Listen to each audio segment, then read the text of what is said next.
Inilah acara yang ditunggu-tunggu. Acara yang penuh manfaat untuk kehidupan kita.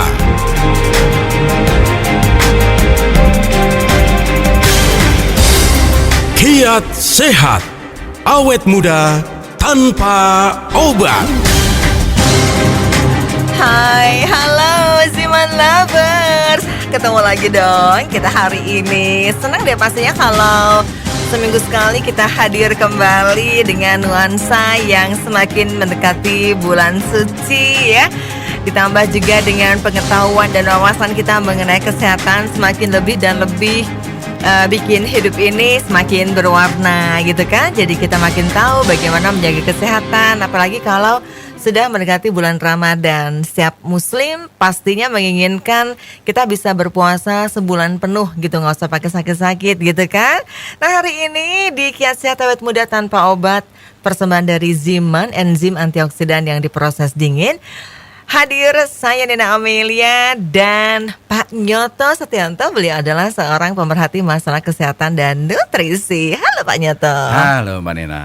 Kita sharing-sharing lagi setiap minggu. Oke ya. Nah, kebetulan kan mungkin minggu depan kita sudah harus melaksanakan ibadah puasa nih bagi mereka yang muslim, tinggal beberapa hari lagi ya. Sebenarnya sih puasa itu ada nilai, selain nilai ibadah ya, nilai kita diuji ketakwaan kita, iman kita, sekaligus ada nilai kesehatannya. Setuju sekali. Gitu. Karena memang kesempatan di bulan puasa ini kita bisa melakukan ibadah sambil mengatur ritme dan pola makan ya, Pak Nyoto, dan itu bisa sekaligus detox ya buat tubuh kita gitu. Nah, tapi seringkali yang terjadi kita tuh gak paham banget tuh Pak Nyoto, namanya juga puasa ya kan. Jadi makanya dibatesin pada saat kita berbuka sama sahur jor-joran gitu. Betul. Gaspol gitu. Betul. Padahal ini nih yang gak boleh ya, kita mesti betul-betul memperhatikan asupannya seperti apa. Stay di sini, kita akan bahas selama 1 jam ke depan. Jangan lupa yang mau nanya boleh 081511103103 dan bisa tonton kita di YouTube channel kita Ziman Herbal. Puasa memang tidak hanya menahan nafsu ya Pak Nyoto, sekaligus di puasa ini kan kita memperbaiki kondisi kesehatan kita. Makanya kalau misalnya kita tes lab tuh ya, ada darah puasa dan darah enggak. Terus juga mau mau operasi kita juga puasa. Terus juga penyakit-penyakit tertentu yang mengharuskan kita berpuasa. Jadi sebenarnya bukannya manusia aja ya, binatang itu kalau sakit biasanya dia secara naluriah, secara itu dia berpuasa, nggak makan. Oh gitu. Apapun binatangnya. Jadi pada saat dia tuh demam, sakit, apa segala macam, dia memang nggak mau makan. Karena tujuannya biar tubuhnya itu energinya tidak dibuang-buang untuk masalah metabolisme, tapi memperbaiki sistem imun untuk melawan penyakit itu juga. Nah, jadi sebenarnya puasa itu unik ya. Jadi kalau kita rajin berpuasa itu harusnya kualitas parameter kesehatan kita membaik. Contoh, kita punya kadar gula darah membaik, kadar asam urat membaik, kadar kolesterol membaik. Cuma ada cumanya nih, andai kita puasanya pola makannya benar juga. Nah, kalau kita pola makannya nggak benar, habis berbuka kita makan sampai sahur nggak berhenti ya puasa kita secara nilai kesehatan tidak optimal, nggak ada efek samping yang bagusnya, nggak ada fungsi. Tapi kalau kita selama berpuasa kita memang konsumsi makanan yang sehat, plus kita benar-benar puasa intermittent gitu ya, berapa jam kita, dari misalnya jam 4:30 gitu kan sampai jam 6. Nah, kita benar-benar berhenti total dari makan dan minum. Itu semua sampah-sampah ada yang dalam tubuh itu dicacak-cacak sama tubuh kita. Namanya proses autofagi. Jadi semua sel-sel yang rusak itu dihancurkan kembali oleh tubuh kita untuk bisa didaur ulang. Setelah didaur ulang itu bahkan bisa digunakan lagi tuh yang sel-sel itu. Karena kan kita kekurangan asupan ya. Jadi tubuh kita semua sampah-sampahnya itu malah didaur ulang. Setelah didaur ulang, sampah tersebut lebih mudah lagi untuk dibongkar, untuk dibuang ke pembuangan. Jadi selama kita berpuasa itu, semua sampah-sampah yang sudah ada dalam tubuh kita harusnya dibuang. Tapi kalau kita saat berbuka puasa, kita konsumsi makanan yang kaya dengan gula yang jahat gitu ya, karbohidrat yang jahat ya sama aja lah temennya ya. Lemak. Protein yang jahat, lemak yang jahat ya sama aja. Udah kita bongkar, kita masukkan lagi. Oke. Jadi selama kita berpuasa kita harus konsumsi makanan yang karbohidrat baik, protein baik dan lemak baik dengan porsi yang seimbang sehingga nanti saat kita selesai 1 bulan berpuasa penuh, kita bisa cek parameter kesehatan kita. Biasanya kolesterol total kita nih bisa membaik ya kan. Kolesterol misalnya HDL, DDL, trigliserid gitu ya, membaik. Kita punya kadar asam urat juga otomatis membaik. Kita punya gula darah juga membaik. Bahkan kalau perlu kita cek HbA1c-nya sebelum dan sesudah bagi mereka penderita diabetes ya. Oke. Gitu. Ya memang disarankan sih ya kalau misalnya kita mau tahu bagaimana hasil rapot kita selama 1 bulan selama Iya. puasa itu untuk kesehatan kita, sebaiknya memang sebelum bulan Ramadan kita cek lab ya Pak ya. Iya. Kita cek, nanti setelah itu kita akan lihat Kita seperti cek apa lagi. gitu ya. Oke, nanti kita akan bahas lebih jauh ya. Untuk Ziman Lovers yang mau nanya boleh.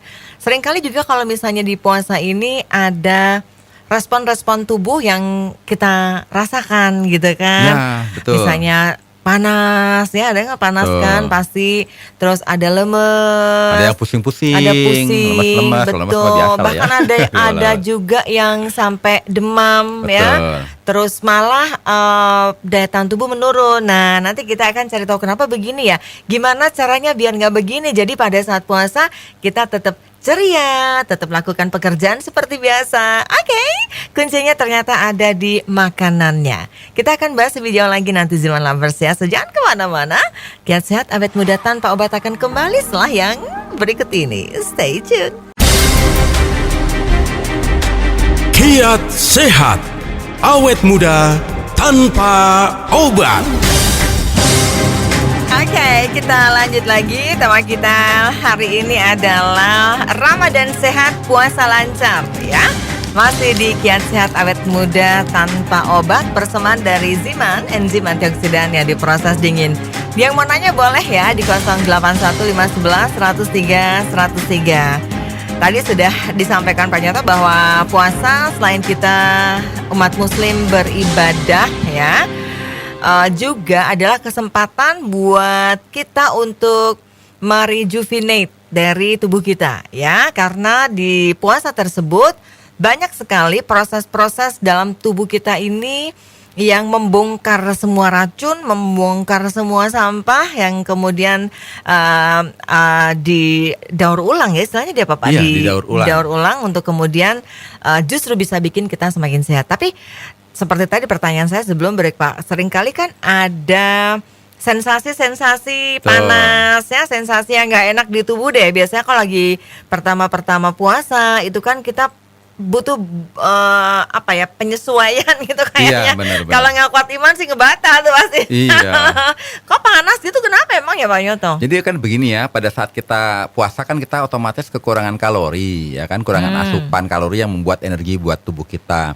Nah pada saat itu tubuh kita berusaha beradaptasi meminimalisir kalori yang kita gunakan biasanya kan pakai gula ya. Jadi semua glikogen yang disimpan di otot dikeluarkan, glikogen yang ada di liver dikeluarkan, cadangan kalori ya kan. Cuma lama-lama tubuh kita menggunakan lemak tubuh kita untuk dibakar menjadi energi karena nggak ada lagi kalori yang masuk. Padahal kan kalau orang yang obesitas kan cadangannya banyak ya. Terus? Cuma pada saat itu tubuh kita di hari minggu pertama nih di bulan Ramadan ada nilai tambahnya sih. Tapi memang efeknya itu kalau di minggu pertama itu kita biasanya merasa mual, suka pusing, suka sakit kepala dan laparnya itu benar-benar hebat. Suka refleks juga sih tangannya, buka kulkas. Jadi pura-pura aku lupa minum, padahal dilupa-lupain. Kan kelupaan. Kalau kelupaan nggak batal dong. Aduh, Lumayan lupa, udah teguk. lupa makan 1 tumpeng. Oke, Ternyata oke. puasa ya. Jadi emang di minggu pertama di bulan Ramadan itu pasti bawaannya laparnya nggak bisa ditahan. Tapi mesti kalau imannya kuat, ketakwaannya kuat ya lewat lah, Ya, cemen lah itu ya, kan. ya, betul. Walaupun dia lapar dia berusaha tahan. Dan Ya. biasanya ya masih suka mual-mual, pusing-pusing biasanya kan, sakit kepala, kemudian mual-mual dan badan juga kayak gak nyaman gitu ya, kayak orang masuk angin. Tiba-tiba jadi sakit mah loh Pak itu. Iya, jadi karena sakit Aku mah. sakit mah kok, boleh nggak sih? Puasa beduk katanya. Iya, jadi kan kadang kok saya minggu pertama di bulan Ramadan ini kayak orang masuk angin terus sih. Nah itu memang tubuh kita detoksifikasi. Karena saat segala sesuatu itu nggak ada lagi yang kita masukkan kalori itu kan semua sel-sel itu yang sampah-sampah didaur ulang ya kan. Nah, pada saat didaur ulang itu kan digunakan lagi sebagai energi buat tubuh. Nah, pada saat itulah semua sampah-sampah yang susah dibongkar. Pada saat puasa itu tubuh dengan mudahnya ngebongkar karena tubuh kita kerja metabolismenya nggak ada, ringan. Nggak ada yang diproses kan makanan. Apa yang mau dimakan? Orang yang memang puasa nggak boleh makan, nggak boleh minum. Ibaratnya tuh udah nggak ada tamu yang keluar masuk ya. Jadi yang orang-orang di situ aja nih kerjain gitu ya. Kita nggak ada kerjaan lagi nih, metabolisme tubuh. Udah kita cacak-cacak aja sel-sel yang nggak berguna, kita daur ulang. Habis nggak ada kerjaan lagi, misalnya gitu. Jadi semua sampah-sampah yang tadinya nggak pernah dibongkar, semua racun-racun yang nggak pernah dibongkar, karena puasa kerjaan metabolisme ringan, jadi semua itu dibongkar, didaur ulang, diperbaiki, dan sampah-sampah itu benar-benar dihabisin lah. Nah saat sampah-sampah itu dibongkar semua dan dihabiskan itu memang rasanya ya suka pusing-pusing, sakit kepala, ada yang mual, ada yang kayak masuk angin terus-terusan, terus mau makan bawaannya kok lapar banget sih puasa minggu pertama. Iyalah minggu pertama wajar kalau dia lapar terus. Tapi kan nanti minggu kedua beda. Minggu kedua itu tubuh kita udah mulai beradaptasi. Nah, preconditioning udah lewat ya. Rasa lapar yang tadi begitu lebar, enggak lapar-lapar amat. Di minggu kedua nggak apa-apa lah. Malah suka belagu deh, kan udah buka puasa, enggak aku belum lapar. Iya, karena di minggu kedua tubuh kita udah mulai ada energi. Tubuh kita kan udah terbiasa nggak ada kalori, akibatnya mendaur ulang semua sampah. Udah autofaginya berjalan prosesnya udah biasa. Kok saya nggak gampang lemes, nggak gampang capek, dan pusing-pusingnya nggak ada, dan nggak laparnya itu bisa ditahan di minggu kedua, ya kan? Minggu ketiga? Nah di minggu ketiga itu lagi. Enggak, bahkan di minggu ketiga itu kita lebih efisien lagi, karena sel-sel tubuh kita yang rusak itu udah banyak dibuang.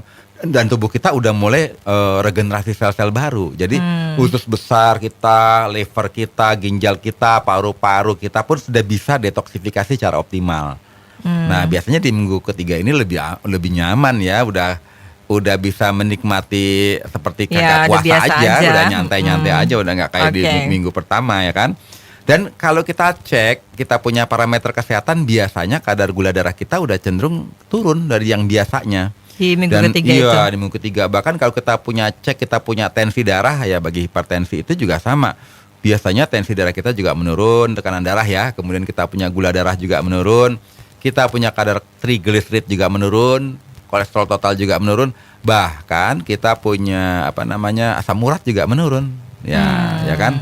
Kemudian di minggu keempat dong. Nah, minggu keempat ternyata orang yang berpuasa begitu udah sering terdetoksifikasi, kita punya kognitif atau daya ingat atau konsentrasi kita itu ternyata meningkat.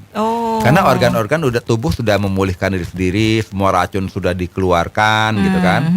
Nah, akibatnya kita kalau di minggu pertama malah kita bawanya teler dan susah konsentrasi, susah fokus. Tapi di minggu keempat kebalikannya, kita lebih fokus, lebih konsentrasi, dan daya ingat kita oke di minggu keempat setelah kita berpuasa di bulan Ramadan. Karena itu beratnya tubuh udah clean ya Pak ya, udah bersih gitu ya. Cuma biasanya kalau di hari-hari terakhir di bulan Ramadan tuh perasaan, aduh ini lama banget sih, padahal tinggal 1-2 hari lagi nih. Lebaran berapa hari lagi sih? Padahal tinggal 2-3 hari, tapi kita karena nungguin hilal ya. Iya. Tapi biasanya yang paling deg-degan itu ya seminggu sebelum Lebaran sih. Iya. Karena cek rekening kan, cek THR. Rekening, betul. Terus cek di marketplace mana yang mau kita beli ini baju-bajunya. Jadi gitu ya. Nah, seperti yang disampaikan Pak Nyoto tadi, even ada sebuah proses yang sedang terjadi dalam tubuh kita, makanya kita juga harus membantu, tidak justru dengan menambahkan asupan yang sampah gitu. Betul. Ya, pada saat kita berbuka puasa ataupun sahur. Nah, makanan-makanan seperti apa yang direkomendasikan yang sehat untuk tubuh plus juga membuat kita lebih tahan lapar, nanti kita akan bahas lebih jauh ya. Jangan lupa 081511 103 103 masih kita buka.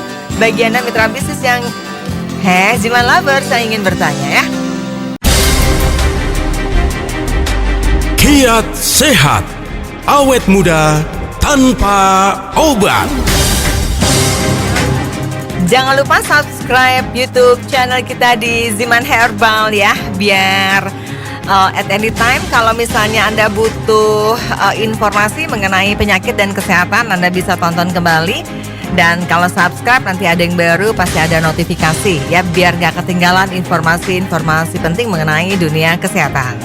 Kita masih bahas Ramadan sehat, puasa lancar. Nina Amelia masih bersama Pak Nyoto Sianto, pemerhati masalah kesehatan dan nutrisi. Nah sekarang, makanan-makanan apa yang direkomendasikan untuk kita konsumsi pada saat puasa ini, Pak Nyoto? Jadi kan kalau kita puasa kan kita biasanya makan sahur ya, sama berbuka. Yang paling penting itu kita mesti tahu makanan apa yang sebaiknya tidak kita konsumsi saat kita sahur, gitu kan. Nah kan kalau kita sahur kita inginnya sampai menjelang berbuka kita tetap nggak terlampau haus atau tidak terlampau lapar, gitu kan. Cuma banyak sekali orang yang baru selesai sahur, baru berapa jam kemudian udah lapar lagi, hausnya minta ampun gitu ya, sampai kayak udah nggak minum 1 minggu gitu, saking kering hausnya ya tenggorokannya. Karena memang dia salah konsumsi makanan dan minuman saat dia berbuka. Jadi pada saat orang berbuka sahur itu ya, paling penting saat sahur jangan konsumsi makanan yang mengandung kafein seperti kopi dan teh. Karena gitu. kopi dan teh itu kan sifatnya diuretik, menggampang kita berkemih. Nah otomatis kan kita dehidrasi. Kalau kita dehidrasi kan kita bawaannya haus. Jadi kalau kita konsumsi sahur itu konsumsi kopi lah, mau apa biasanya sih kalau kopi itu kopi hitam, kemudian espresso, krim, cafe latte, terus apa lagi tuh, cappuccino, whatever lah ya, mochaccino, terus minumnya teh juga, semua segala teh hijau, teh hitam, teh kuning, teh ungu, apalah pokoknya yang mengandung kafein itu kita efeknya diuretik, kita akibatnya dehidrasi sehingga berapa jam kita haus lagi. Jadi kalau mau ngopi mau teh jangan saat sahur. Ya pas saat buka, buka. Karena kalau saat buka masih kita mau ada. minum lagi ya terserah Iya. sampai saat waktunya sahur kan. Jadi waktu kita sahur dilarang kita konsumsi minuman yang mengandung itu tadi kafein, yaitu kopi dan teh. Ya kan. Kemudian jangan konsumsi makanan yang asin-asin dan mengandung monosodium glutamat alias MSG. Karena kalau kita konsumsi makanan yang asin-asin itu bawaannya haus. Gitu. Coba deh makan nasi pakai ikan asin, terus minum, ya kan, udah pasti bawaannya haus karena garam itu mempercepat kita haus, ya kan. Jadi makanan asin itu yang kadar natriumnya tinggi menyebabkan hilangnya cairan, jadi kita bawaannya haus. Jadi saat sahur jangan konsumsi kentang goreng yang asin-asin, apalagi tuh ikan asin, keripik tempe, ya kan. Martabak asin, ya kan, pokoknya semua yang asin-asin yang mengandung garam dan Pak, kalau makan semua itu pakai garam dong, Pak. Boleh pakai garam, cuma kan jangan berlebihan. Karena kalau berlebihan gurih itu lah ya. Yang gurih, ya kan, jangan kelewat gurih gitu kan. Mau sahur konsumsinya nasi kebuli yang udah dagingnya banyak, berminyak, dan rasanya gurih kan, banyak garamnya juga kan. Terus minumnya kopi, teh, ya udah, walaupun makanannya nasi kebuli dengan daging dan sebagainya, ya setelah 2 jam kemudian hausnya luar biasa. Karena minyaknya membuat kita haus, rasa asinnya membuat kita haus, konsumsi teh juga membuat haus kan gitu. Ya udah kalau gitu puasa mano. Iya. Menyucuk lagi. Oke, terus. Semua konsumsi makanan fast food ya, siap saji itu biasanya bikin kita gampang haus. Apalagi kan kita dikonsumsinya minumannya dikasihnya soda kan. Oh iya, biasanya. Minuman bersoda kan biasanya ya, macam-macam deh, minuman soda yang manis, ada sodanya kan. Kalau kita fast food seperti itu. Jadi kalau kita sahur konsumsi makanan yang fast food ya, banyak garamnya. Kemudian proteinnya juga protein tinggi. Kemudian juga kurang serat. Minumnya soda dan gulanya banyak, yaudah deh. Saya garansi 2 jam 3 jam lagi udah haus bawaannya dan lapar juga. Gitu. Kalau gitu sebaiknya apa yang dikonsumsi kalau pas sahur? Jadi pada saat sahur itu kita konsumsinya makanan yang banyak mengandung serat. Karena makanan yang banyak mengandung serat itu membuat kita tahan lapar. Sayur berarti ya. Ya, dan sayur, konsumsi buah. Protein juga membuat kita tahan lapar. Tapi proteinnya jangan protein yang tinggi sekali seperti dada ayam gitu ya. Nggak boleh dada ayam? Ya, kalau dada ayam boleh, tapi saat kita buka. Karena kita konsumsi makanan yang mengandung protein tinggi gitu ya, menyebabkan tubuh kita itu pada saat memproses protein itu butuh kadar air yang banyak. Makanya cepat haus ya. Tapi kelebihan dari kita konsumsi makanan tinggi protein, kita nggak gampang lapar. Cuman haus. Jadi kita konsumsinya telur rebus aja itu udah bagus. Oh, Karena gitu. kita konsumsi telur rebus aja saat kita sahur, dan konsumsi juga air putih, ya kan. Mau telur rebusnya dipakein apa terserah lah ya. Yang penting jangan banyak garamnya, ya kan. Kemudian jangan banyak minyaknya, banyak serat-serat dan sayur-sayurnya gitu ya. Nah, kita nanti dalam saat kita menjalankan ibadah puasa, Tahan kita lapar. tahan lapar dan Oh. tahan haus gitu. Oh, padahal biasanya tuh ya kalau misalnya lagi makan sahur itu tuh kita makannya rendang daging, ya kan? Ya. Nah, pokoknya yang yang itu deh. gurih, yang MSG-nya banyak, gulanya, aduh itu malah kita nggak sehat. Oke, dan kita puasa cepet juga lapar cepet ya. lapar, cepet haus gitu ya. Oh gitu. Jadi kita kalau saatnya kita berbuka itu konsumsi makanan sayur-sayur yang banyak seratnya. pas sahur ya. iya. Kemudian kita kalau bisa konsumsinya lebih banyak rebusannya daripada yang digoreng, ya kan. Kemudian kita ada proteinnya, misalnya telur. Dan minumnya nggak usah minum yang mengandung teh ataupun apa namanya mengandung Susu boleh nggak? Susu boleh, cuma kalau Coklat? bisa jangan susu yang manis, ya kan. Oh, Cuma susu yang kalau plain. suatu minuman manis itu, ya kan, itu membuat kita cepat lapar juga ternyata. Karena kan kita langsung kebanjiran gula tuh konsumsi minuman yang manis. Saat kita udah berapa jam konsumsi minuman manis, bawaannya adalah haus juga, lapar juga gitu. Oke. Tapi kalau kita makanan yang kandungan seratnya tinggi, ya kita awet, nggak terlampau beban laparnya itu, nyantai Oke. lah gitu. Oh iya. Jadi kalau kita mau makan yang lumayan, ya kalau setelah berbuka ya kita mau konsumsi makanan yang tinggi protein boleh, Nggak apa-apa, nggak yang ada masalah. manis-manisnya boleh. Kolak, ya biasanya takjil kan manis-manis ya. betul. Cuma jangan kita jadikan itu, kita hitung ya, kita udah keberapa banyak konsumsi minuman yang manis. Kalau berlebihan juga nanti menjadi beban metabolisme kita. Biasanya Ya. sih kalau buka puasa diawalin kurma, yang paling Ya, bagus ya 3 betul, biji ya. betul. Oke, jadi paham ya anak-anak. Bukannya kalau sahur malah dihajar banyak banget makanan yang itu tinggi protein dan tinggi garam. Nah, yang ada nanti puasanya nggak selamat, sebentar udah langsung aja lapar, pantesan gitu ya. Jadi yang banyak sayur, banyak buah, minum air putih, susu boleh tapi nggak manis ya. Oke deh. Nanti yang pengen nanya boleh 081511 103 103. Kita lanjut lagi ya setelah break ya. Kita break dulu dan kembali setelah yang satu ini.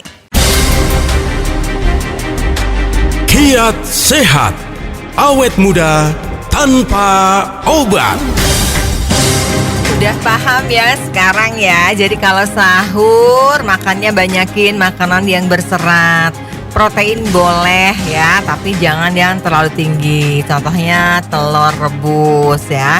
Bisa dimasak macam-macam sih. Kalau telur kan bisa disemur ya kan. Bisa dibalado ya. Tapi kalau telur terus nanti yang ada banyak.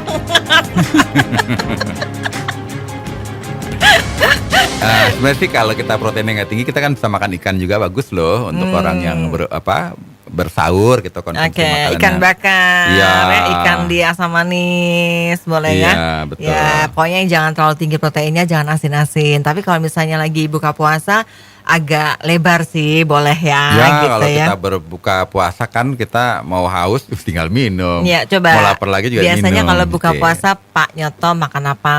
Oke, tapi saya perjelas lagi deh buat orang yang sahur, jangan konsumsi makanan yang kalorinya tinggi dan tanpa serat, itu gampang lapar, ya kan?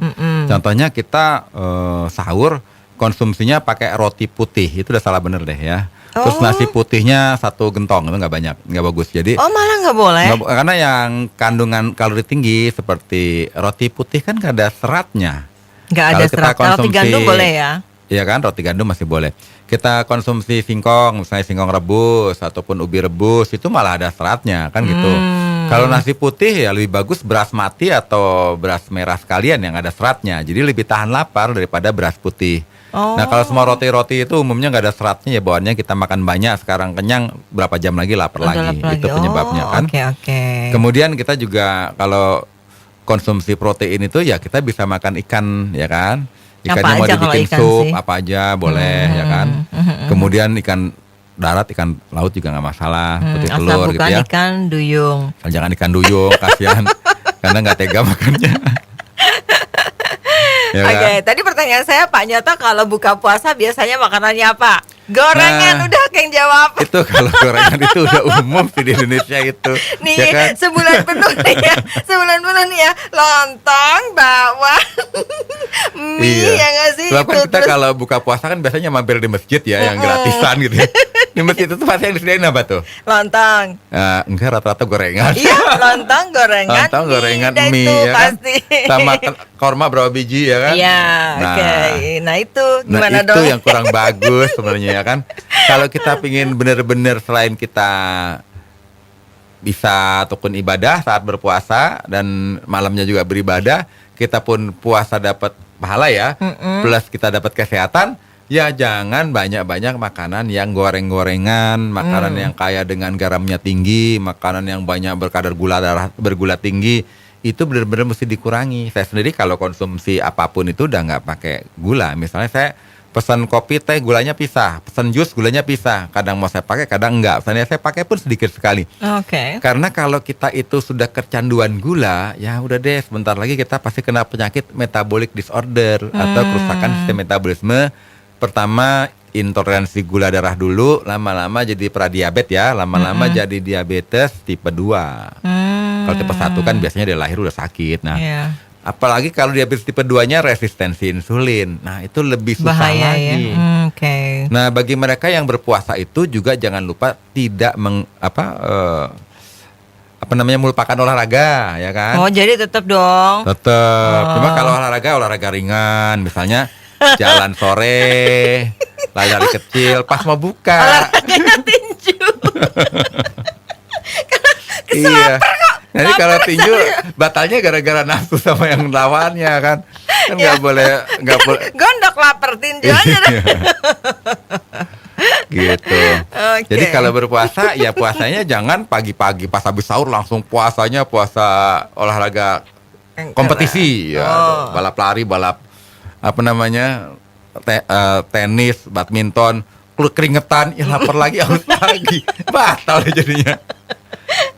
Jadi kalau bisa sore pas udah Jadi jam 4 nih. olahraga yang disarankan ringan-ringan. catur. Senam ya kan, senam Catur. tai chi. Aduh. Nanti pas udah haus, dikit lagi buka, enak. Oh gitu. Olahraga nih, apaan catur? Main Iya. congklak. Main congklak kan. Olahraga Aduh. mikirin mikirin Nah. rajanya mau dimakan apa enggak. Nah, tapi ada juga sih disarankan buat kita tambahin suplemen ya Pak ya, Iya. biar makin tadi yang metabolisme tubuh lagi sibuk nih buat ngebersihin racun-racun, ditambahin suplemen yang bisa membongkar racun. Apakah Ya, itu? nah ini kita kalau dalam kondisi pingin benar-benar kita puasa tapi kualitas kesehatan kita meningkat, udah puasa plus konsumsi ziman 5 tetes saat kita sahur, 5 tetes saat setelah kita berbuka, dan 5 tetes sebelum tidur. Tujuannya apa? Biar saat kita sahur kita nggak merasa lemes, teler, pusing, mual, bahkan rasa lapar mampu kita tahan. Kenapa? Karena ziman itu kandungan antioksidannya tinggi. Oh. Dan dia membantu tubuh kita memetabolisme makanan yang kita konsumsi dan mendaur ulang atau mendetoksifikasi. Jadi konsumsi ziman ini bagi mereka yang memang punya masalah kesehatan ya, dan memang pingin cepat sehat dengan berpuasa, misalnya mereka yang punya masalah tekanan darah tinggi, konsumsi ziman sambil berpuasa. Mereka yang punya kadar gula darah tinggi alias diabetes susah turun, puasa plus konsumsi ziman itu nanti 3 minggu silahkan cek deh, pasti semuanya membaik. Mereka yang punya kadar asam uratnya udah bandel susah turun ya kan, sambil berpuasa sahur minum ziman, berbuka minum ziman, sebelum tidur minum ziman, biasanya nanti asam uratnya itu benar-benar menurun, ya Oke. kan? Atau sahur ziman aja? Ya boleh aja sih kalau kuat puasa, kuat puasa nggak makan apa-apa. Aku sahur ziman aja deh gitu. Karena ini hanya suplemen, Betul. jadi itu hanya tambahan ya Iya. dari makanan utama kita. Oke. Nah, jadi 3 tetes pada saat sahur, 3 tetes buka puasa. Berapa? 5 tetes? 5 tetes boleh, 3 tetes juga boleh. Ya, dan sebelum tidur. Betul. Ya, itu jadi proses dari detoksifikasi dan pembersihan dari tubuh itu semakin cepat ya. Semakin cepat, betul. Oke, kenapa begitu? Nanti kita akan bahas lebih jauh lagi ya pastinya. Jangan kemana-mana dan jangan lupa diingatkan buat subscribe YouTube channel kita ya di Ziman Herbal. Biar tahu dong gimana sih serunya Nena sama Pak Nyoto kalau lagi talk show. Bisa lihat Pak Nyoto juga jadi Naruto. Kan besok saya menjadi avatar, makanya gitu? harus lihat. Besok mau jadi Ya avatar? kalau ada topinya. Saya nungguin Pak Nyoto jadi Superman ah. Oke, kita kembali setelah break. Kiat sehat, awet muda tanpa obat.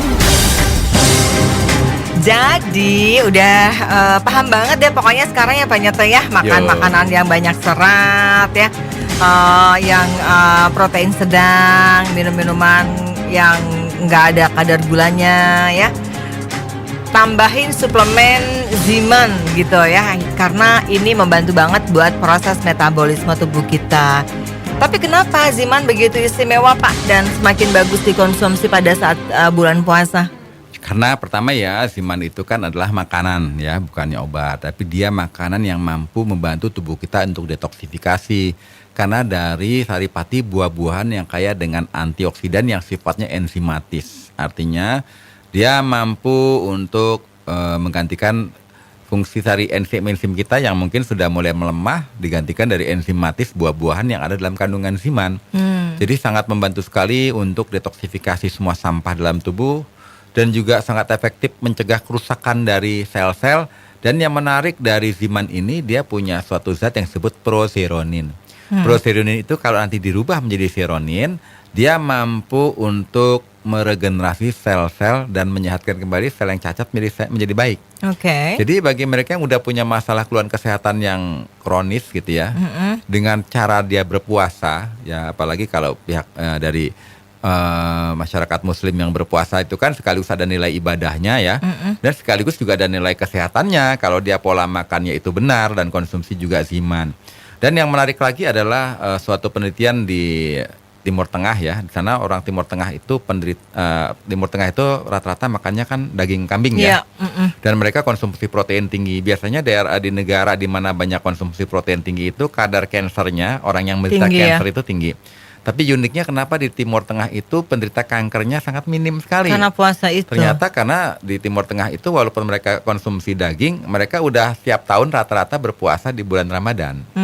Jadi bagi mereka yang puasanya itu benar-benar intensif gitu ya, benar-benar ibadah murni, total. pola makan juga diatur, biasanya juga mencegah dari penyakit tumor, kanker dan penyakit seperti itu.